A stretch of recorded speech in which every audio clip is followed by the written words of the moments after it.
بسم الله الرحمن الرحيم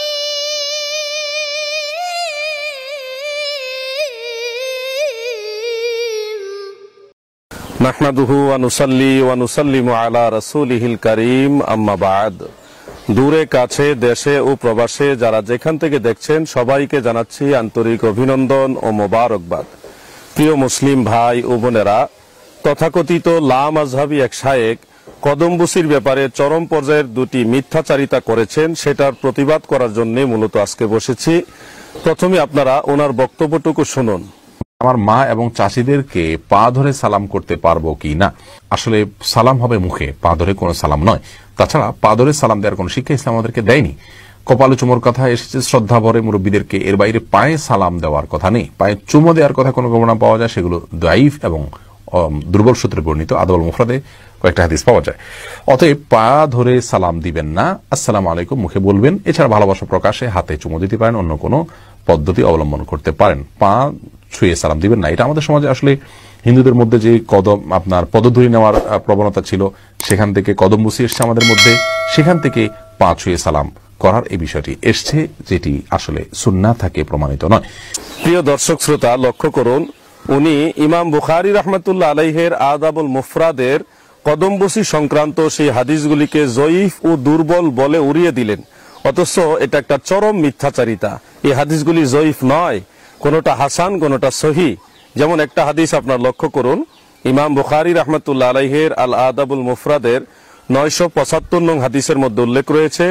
ইমাম যাহাবী রাহমাতুল্লাহ আলাইহির মিজানুল ইতিদালের 9929 নং রাবির ব্যাখ্যায় তিনি হাদিসখানা উল্লেখ করেছেন। আপনারা স্ক্রিনে সম্পূর্ণ হাদিসটুকু লক্ষ্য করুন। হযরতে ওয়াজিব ইবনে আমির রাদিয়াল্লাহু আনহু বলেন, ক্বালা কাদিমনা ফাকিলা যাকা রাসূলুল্লাহ সাল্লাল্লাহু আলাইহি ওয়াসাল্লাম ফাআখাযনা বিয়াদিহি ওয়া রিজলাইহি নুকাব্বিলুহা। হযরতে ওয়াজিব ইবনে আমির রাদিয়াল্লাহু আনহু বলেন, আমরা মদিনায় গেলাম, কেউ আমাদেরকে বলল যে উনি আল্লাহর রাসূল। তখন আমরা আল্লাহর হাবিব রাসূল পাক সাল্লাল্লাহু আলাইহি ওয়াসাল্লামের হস্ত মুবারক এবং কদম মুবারক জড়িয়ে ধরলাম।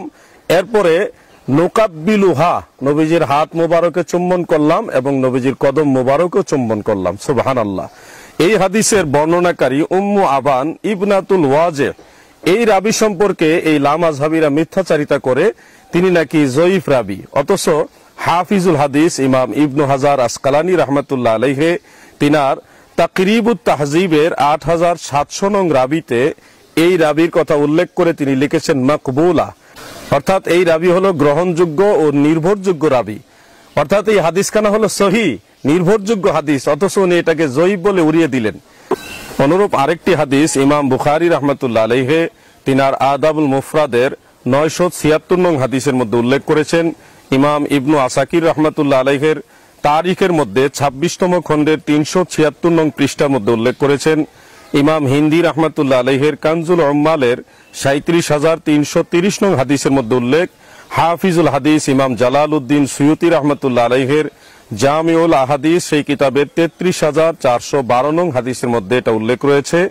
আপনারা স্ক্রিনে হাদিসটুকু লক্ষ্য করুন। আন সুহাইবিন ক্বালা রাআইতু আলিয়ান ইউকাব্বিলু ইয়াদাল আব্বাসি ওয়া রিজলাইহি। হযরতে সুহাইব রাদিয়াল্লাহু আনহু বলেন, আমি হযরতে আলী রাদিয়াল্লাহু আনহুকে দেখলাম, তিনি দয়াল নবীজির চাচা হযরতে আব্বাস রাদিয়াল্লাহু আনহুর হাতে চুমা খেলেন এবং কদম বুসিও করলেন। এই হাদিসের সনদ সম্পর্কে হাফিজুল হাদিস ইমাম শামসুদ্দিন যাহাবী রাহমাতুল্লাহ আলাইহি তিনার সিয়ারু আলামিন নুবালার 11 নং রাবি হযরত আব্বাস রাদিয়াল্লাহু আনহুর জীবনী প্রসঙ্গে তিনি লিখেছেন ইসনাদুহু হাসান, এই হাদিসের সনদ হলো হাসান। রাবি সুহাইব রাদিয়াল্লাহু আনহু সম্পর্কে এই লামাযহাবীরা মিথ্যাচারিতা করে, তারা বলে উনি নাকি জয়ীফ রাবি, অথচ আসমাউর রিজালের কিতাবের মধ্যে পরিষ্কার উল্লেখ এই সুহাইব হলো একজন প্রসিদ্ধ সাহাবী, আল্লাহ রসুলের সাহাবী। এই লামাযহাবীরা রসুলের সাহাবীদেরকে নিয়েও মিথ্যাচারিতা করে। প্রিয় দর্শক শ্রোতা, এই কদমবুসি সম্পর্কে আরো অসংখ্য হাদিস রয়েছে।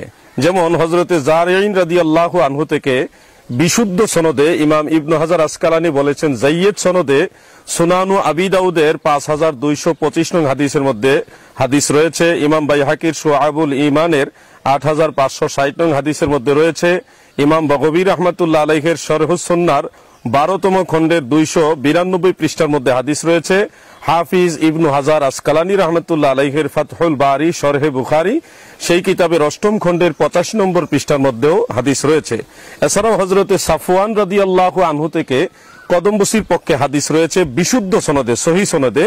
সেটা উল্লেখ রয়েছে তিরমিজি শরীফের 2733 নং হাদিস, সুনানু নাসাইয়ের 4078 নং হাদিস, মুসনাদু আহমদের 18092 নং হাদিস, সুনানু ইবনে মাজা এর 3705 নং হাদিস, মুস্তাদরাক হাকিম সেই কিতাবের 20 নং হাদিস এবং হাফিজ ইবনু হাজার আসকালানির তালখিসুল হাবিরের 4th খণ্ডের 173 নং পৃষ্ঠার মধ্যেও হাদিস রয়েছে। এছাড়াও কদমবসির ব্যাপারে বিশুদ্ধ সনদে আরো হাদিস রয়েছে। হযরতে বুরাইদা রাদিয়াল্লাহু আনহু থেকে বিশুদ্ধ সনদে মুসনাদু বাজ্জারের 4450 নং হাদিসের মধ্যে উল্লেখ রয়েছে। মুস্তাদরাক লিল হাকিম সেই কিতাবের 7326 নং হাদিসের মধ্যেও রয়েছে। কাজী ইয়াজ রাহমাতুল্লাহ আলাইহির শিফা শরীফের 1ম খণ্ডের 574 নং পৃষ্ঠার মধ্যেও হাদিসটা উল্লেখ রয়েছে। ইমাম মোল্লা আলী কারি রাহমাতুল্লাহ আলাইহির শারহ শিফার 1ম খণ্ডের 619 নং পৃষ্ঠার মধ্যে কদমবসির পক্ষে হাদিস রয়েছে। প্রিয় দর্শক শ্রোতা, এছাড়াও আরো অনেক হাদিস রয়েছে। আপনাদেরকে শুধু এটাই বোঝাতে চাচ্ছি যে আল্লাহ রসুল সাল্লাল্লাহু আলাইহি সাল্লামের জামানা থেকে সাহাবাই কারাম কদমবসি করেছেন এবং এটা ইসলামের একটা অন্যতম আদব। কদমবসি এটা হিন্দুদের থেকে আসেনি, এটা সাহাবাই কারামের কাছ থেকে এসেছে, এটা সুন্নতে সাহাবা। কিন্তু আমাদের এই তথাকথিত শায়েখ তিনি বলে দিলেন যে এটা হিন্দুদের পদধূলি নেওয়ার যে রীতি সেটা থেকে মুসলমানদের মাঝে কদমবসি চালু হয়ে গেছে, সেখান থেকে পা ধরে সালাম চালু হয়ে গেছে। এটা কি একটা চরম জিহালত নয়, মূর্খতা নয়? হিন্দুদের মধ্যে যে আপনার পদধূলি নেওয়ার প্রবণতা ছিল সেখান থেকে কদমবসি এসছে আমাদের মধ্যে, সেখান থেকে পা ছুঁয়ে সালাম করার এই বিষয়টি এসছে, যেটি আসলে সুন্নাহ থেকে প্রমাণিত নয়। অথচ আল্লাহ রসুলের সাহাবারা কদমবসি করেছে। বলুন, দয়াল নবীজির সাহাবাই কেরাম কি হিন্দুদেরকে অনুসরণ করতো? নাউজুবিল্লাহি মিন যালিক। অতএব আপনারা এই ধরনের খোরা যুক্তি, ভিত্তিহীন যুক্তি, অযৌক্তিক কথাগুলিকে বয়কট করে রাসূল পাক সাল্লাল্লাহু আলাইহি সাল্লামের সাহাবাই কেরাম যেই পথে ছিল সেই পথেই থাকবেন। পিতা মাতা, বুজুর্গ, উস্তাদ, সম্মানিত ব্যক্তিদের কদমবসি এগুলি করবেন। আল্লাহ তাআলা আমাদের আমল করার তৌফিক দান করুন, আমিন। আসসালামু আলাইকুম ওয়া রাহমাতুল্লাহি ওয়া বারাকাতুহু।